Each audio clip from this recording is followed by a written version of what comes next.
Jadi tidak ada yang sempat mencari jati diri. Kan seperti itu. Nyaris tidak ada. Ya mohon maaf, mungkin termasuk Pak Prabowo. Ceritanya ya mohon maaf ya, negara maju, perbaikan ekonomi. Emangnya manusia hidup itu cukup mengatur ekonomi? Kan seperti itu. Walaupun mereka tahu bahwasanya orang sekarang nyaris tidak ada yang budi pekerti yang di atasnya lagi kan. Berbudi bawa laksana, asih tresno mring kawula dasi, asih tresno mring sepodo padaning umat. Ngitung pawelinging kaki sabdo palon pamono swantara. Tapi ulo salam yo atur bagyo wis muga nusantara. Salam mulia Mbah. Salam mulia maksudnya. Selamat malam Mbah. Kita bertemu lagi di Sanggar Pamujane Mbah. Mbah, saya mengamati pemimpin negara saat ini itu sebelum beliau menjabat sekarang kan dalam kampanye-kampanyenya menggaungkan tentang Indonesia akan menuju zaman keemasan atau Indonesia emas, Mbak. Dan itu terbukti dalam satu program yang beliau canangkan baru-baru ini, yaitu program Badan Investasi Danantara, Mbak. Kalau menurut Mbah itu, apakah Danantara itu nantinya memang akan benar-benar mengantarkan Indonesia atau Nusantara ini menuju ke zaman keemasan, Mbak? Ngoten ya. Iya, Mbah.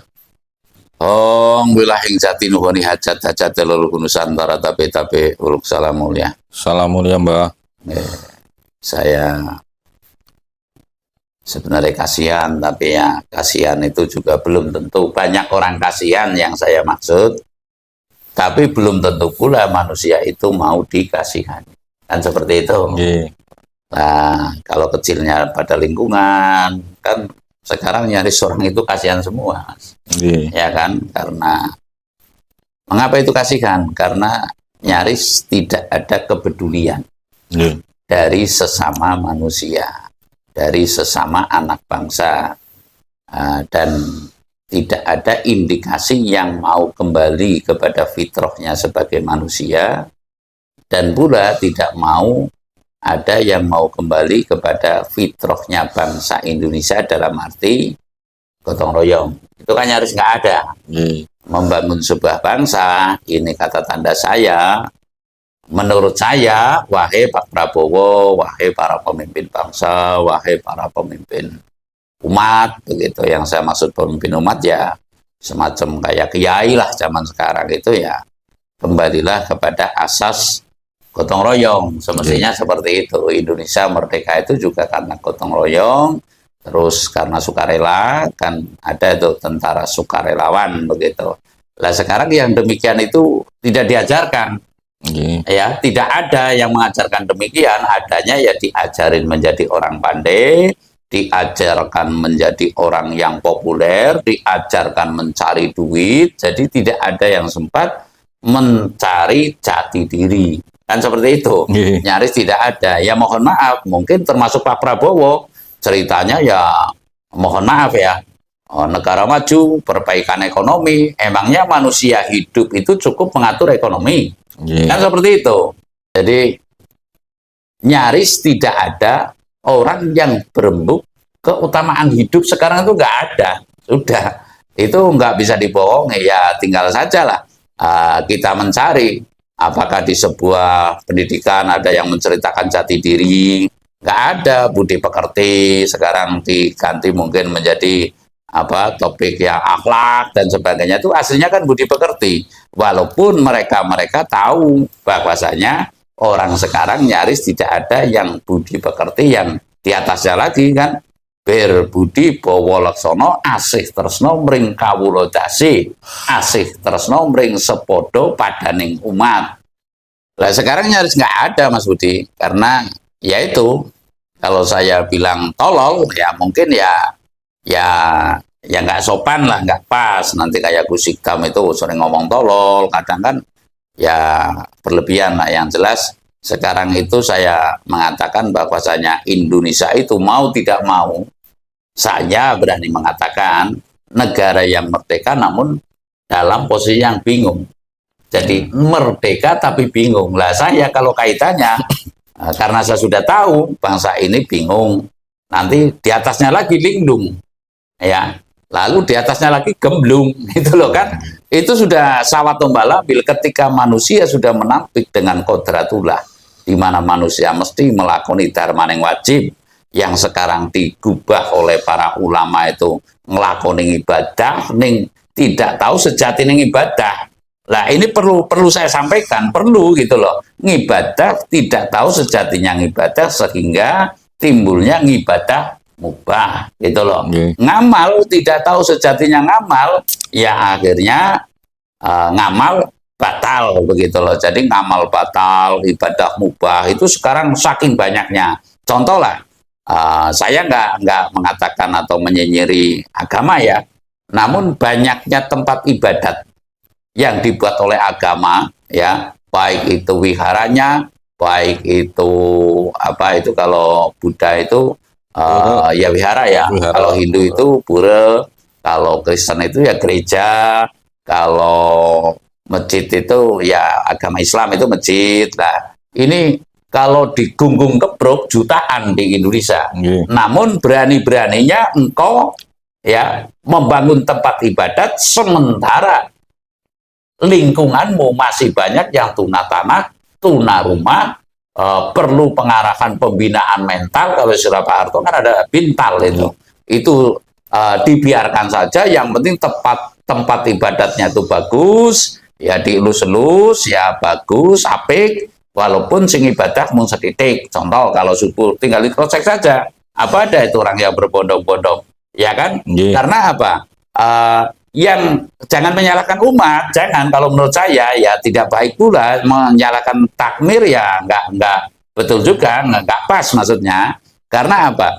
Tidak ada ajaran kasampurnaning urip, kasampurnaning pati, tidak ada ajaran jati diri, sehingga dianggapnya ibadah itu ya nyakel mik ngorong-ngorong di tempat ibadat begitu, lalu nggak tahu siang bolong, nggak tahu apa, nggak tahu tetangganya sakit gigi apa sakit apa, itu nggak tahu, kelaparan atau nggak punya beras apa, nggak mau tahu. Yang penting ya inilah saya memegang mic, nanti terus apa. Jadi kalau pemahaman jati diri itu kan ada ngemuroso, ya rasa rumangsaning urip kaya dene rasa rumukur rasaning liyan kaya dene rasa diri pribadi. Itu sekarang nyaris nggak ada, nyaris tidak ada. Adanya wah itu Hafiz, walaupun nantinya seperti umpama begitu loh, itu Hafiz itu nanti bisa mengangkat surga lah. Padahal yang seasli-aslinya apapun alasannya itu omong sekecap, laku setepak, yang menjadi panutan manusia itu bisa sampai ke kasampuran. Bukan surga dan neraka. Pemahaman surga neraka itu lewat. Kalau pemahaman Kapitayan Jawa yang sejati itu lewat, artinya yang menentukan dirimu akan sampai kembali kepada Tuhan atau tidak ya ucapan dan tindakanmu begitu loh. Nah, saya akan mengatakan bahwa zaman Indonesia Emas ya. Zaman Indonesia Emas itu kan sudah digaungkan dari zaman Ronggo Warsito. Bahkan sebelumnya, besok tembe bakal ono wong ngantuk, entuk geduk wingko bebasan dadi kencana. Wingko itu ya cuwilan gendeng. Ibarat jadi kencana, manakala kalau dalam Jangka Jayabaya itu wis ono zaman Kala Suba ngancik zaman Kala Asmara. Kala Suba itu ya manusia sudah mau mensebar, artinya kalau sekarang kan kecap nomor 1. Lurah saja gayanya kayak bupati, lalu mohon maaf ya, kalau camat mungkin kayak gubernur gitu ibaratnya, itu tingkatannya sudah satpam kayak polisi kan, seperti itu. Karena ya tidak berkaca diri begitu, tidak berkaca diri itu gimana lah. Kalau saya kecenderungannya Indonesia itu ya kedepannya itu nyaris tidak ada lagi, kalau masih demikian loh yang saya maksud, tidak mungkin akan terwujud zaman kemasan kecuali hanya ya sopo-sopo saja, hanya pembicaraan topik besar dalam pidato-pidato, mungkin dalam ceramah-ceramah menuju Indonesia emas. Logikanya begini, logikanya hutang yang sudah sekian ribu triliun, ya kan, ada yang mengatakan nyaris 1000 triliun, 10.000 triliun, ada yang mengatakan 8.000 triliun, ada yang menyatakan 5.000, terserah saja. Saya bukan ibaratnya pegawai yang mengatasi itu, yang menganalisa itu, jadi saya nggak tahu persis. Sudah ribuan triliun itu utang. Nah, lalu bagaimana cara membayarnya? Ya, lah itu kan semestinya membayar hutang itu, kalau kata Pak Kiai itu sering mengatakan niat membayar hutang. Lah, ada niatan membayar hutang nggak sekarang? Belum kan? Belum ada. Kelihatannya belum kan? Nah, belum. membayar hutang itu konon ceritanya dasarnya adalah niat dan lalu ketulusan, mengupayakan, mengedepankan. Kan ada 3 itu kata kiai saya kalau dulu cerita, ada 3 hal yang patut disegerakan. Contoh, umpamanya itu ada orang mati cepat dikubur, katanya seperti itu.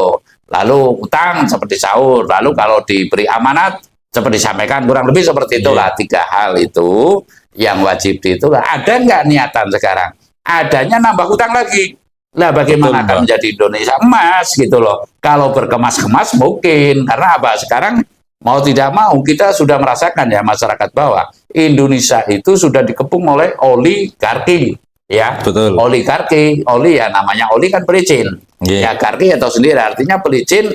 Dalam artian ya yang penting semua licin untuk menambah numpuk dunianya atau hartanya, kan seperti itu. Jadi Indonesia ini dihambang kesesatan, malah sekarang kebingungan, mungkin dihambang kesesatan artinya negara merdeka yang bingung. Dan saya meyakini bahwasanya hanya keajaiban, hanya mujizat saja yang bisa menolong Indonesia menjadi negara emas. Sekali lagi ya, hanya kemujizatan ya yang diberikan kepada seorang yang bisa menolong Indonesia menjadi negara emas ya. Adapun pengumpulan apa yang dana antara apa itu ya, ya data anak bangsa, intinya investasi anak bangsa itu, ini kalau nggak keliru pernah dilakukan dulu waktu awal-awal Indonesia Krismon. Kalau nggak keliru itu pada masa Menteri Sosialnya Ibu Tutut.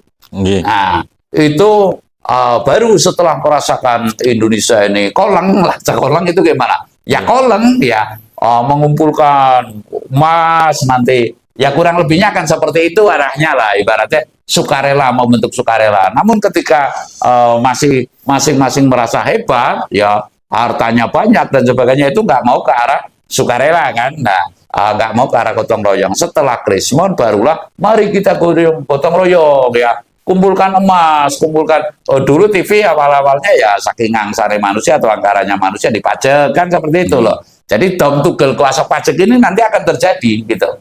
Dom tugel kuasa pajak. Artinya dom tugel itu ya perasaan yang patah. Saya balik lo tidak mau bayar pajak. Apa sih, kayak suku Samin ibaratnya seperti itu loh. Nah ini mungkin akan terjadi. Jadi sangat tipis kemungkinannya untuk Indonesia menjadi negara apa yang Thayyibatul Warabul Ghafur, cara Pak Kiai itu kelihatannya sangat berat. Zaman keemasan kurang lebih kan seperti itu. Ya, mungkin malah nyaris berkemas-kemas gitu. Saya rasa begitu, Mas Budi. Nun sewu, Mbah. Sesungguhnya itu kan program Pak Prabowo itu kan bagus sekali, Mbah, tentang investasi. Ya, sementara kayak Mbah tadi itu ngendikannya kan memang fenomena masyarakat bawah itu sudah terjerat kapitalis dan juga oligarki, Mbak. Bagaimana kita mau menuju ke zaman keemasan jika situasi terus seperti ini? Tetapi dari semua kejadian yang terjadi saat ini, menurut Mbak, akankah ini benar-benar menuju Indonesia atau Nusantara ini ke zaman keemasan yang hakiki, Mbak, yang sejati? Ya, kalau menurut saya ya, pandangan saya tadi mengatakan kalau nggak keliru, Pak Prabowo, kalau mau membangun bangsa ini kembalikan kepada jati diri, asas gotong royong, ya bahu membahu, wong gawe omah jenengane kerigan, wong butuh modal itu jenengane liuran, ya. Lalu orang bikin salah namanya kerigan, gitulah. Secara mudahnya seperti itu. Lah, kalau topiknya yang seperti ini, menurut saya apapun alasannya, Pak Prabowo ini saya kan boleh mengatakan ya, Yes. saya menyatakan Pak Prabowo itu belum ada konsep alias presiden yang bingung. Ya, saya kan boleh menilai begitu, Yeah. ya kan? Masih bingung karena apa? Meninggalkan konsep jati diri bangsa ini. Ya, kembali lagi kepada jati diri. Kalau Pak Prabowo itu mau ngoceti kayak bapak mertuanya, ngoceti Pancasila, ada butir-butir Pancasilanya, jadi tidak sekedar omon-omon. Dipraktekkan begitu loh. Lah sekarang rata-rata manusia itu berpikir, berbicara, namun tidak praktek. Kan seperti itu. Ya artinya, wong urip ora perlu ngomong-ngomong, wong urip ora perlu mikir, tapi kudu dilakoni. Seperti saya sering mengatakan bahwasanya ilmu itu kelakone kanthi laku, lakune ropawangkas, tegesekas nyantosani, setya buddha pangekese durangkara. Tinggal dilihat saja. Nanti program ini dan antara ya, dan antara gitu loh. Dan antara bisa jadi ini ada tafsirnya antara demokrasi akan berubah menjadi monarki. Pertanyaannya ke arah itu kan artinya mungkinkah ini akan menjadi negara yang emas? Artinya ini memungkinkan untuk zaman keemasan konsep yang lebih. Saya rasa tidak mungkin. Saya rasa tidak mungkin, sama sekali tidak mungkin. Besok titeni saja. Habis ini nanti bikin konsep lagi. Konsep judul baru apalagi gitu loh. Judul baru kan itu kan ya permen peraturan pemerintah gitu. Peraturan pemerintah, kepres dan sebagainya lah. Lalu semestinya masyarakat sekarang yang punya duit itu bisa dihitung. Ya, yang punya duit itu bisa dihitung. Paling kalangan yang punya pondok, paling kalangan yang punya yayasan-yayasan. Ini uang ini perputarannya ini bisa kita baca ya, yang punya yayasan, yang punya bank kan seperti itu. Nah, sehingga peredaran uang di masyarakat tidak ada. Mau investasi apa? Sementara validasi daripada ini yang terbentuk ini masih baru usianya ya. Mungkinkah sosok yang mohon maaf ya, pengelola ini akan bisa menseterai dengan cara-cara mohon maaf. Pertamina kan sering ada korupsi, ditemukan indikasi korupsi. Mungkinkah akan menseterai dengan ini? Nggak mungkin. Jadi kembali lagi, kalau ini tidak ada keajaiban, Indonesia makin hancur kumur-kumur, ya kan? Nah, keajaiban itu juga perlu pelaku-pelaku, perlu pelaku yang permohonan ibaratnya. Kalau saya pernah mengatakan bahwasanya manusia itu kita hanya bisa tertolong oleh hamidah.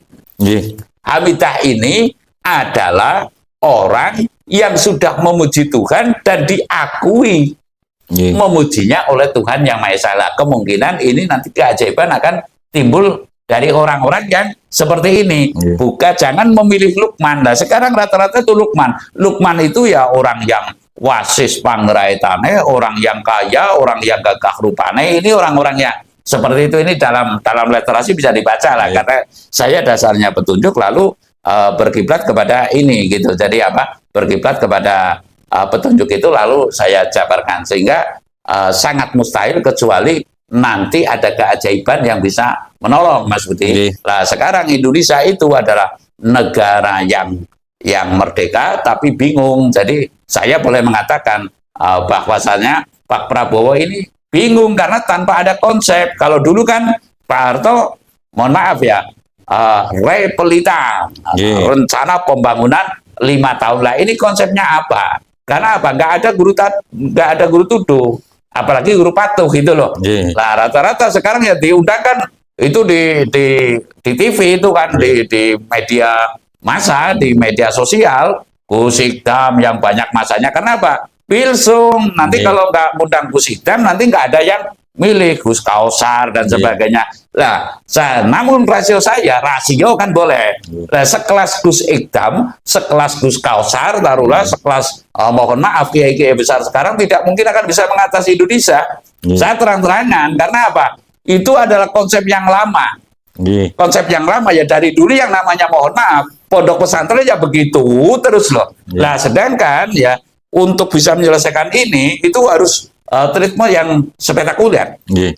Yang sudah tidak butuh popularitas, tidak butuh dipuji, tidak butuh dicela, gitu loh. Yang penting realitanya bisa mengubah kasunyatan, gitu loh. Aja nanti banyak pengikutnya terus senang, pengikut ini datang ini bingung, terus bingung lagi, gitu loh. Paling-paling diberi amalan, ya itu untung-untungan.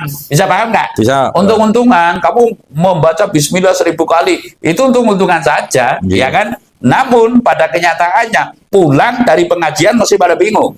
Yakin itu, ini ya saya taruhannya begitu. Bingung karena apa? Tidak ada ingar sodung tulodo, ing madya mangun karso tuturi gandayani. Itu nggak ada. Artinya, wah kamu amal, nanti tersalurkan lagi. Semestinya begitu kan ada masjid apa itu di Jogja itu. Ya, Jogokaryan. Ya kan?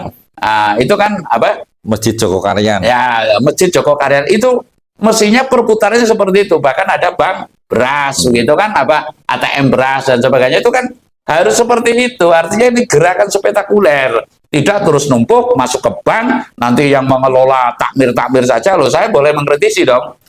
Nanti tangisnya para orang yang sudah jariah seperti itu, arwahnya di sana pada menangis.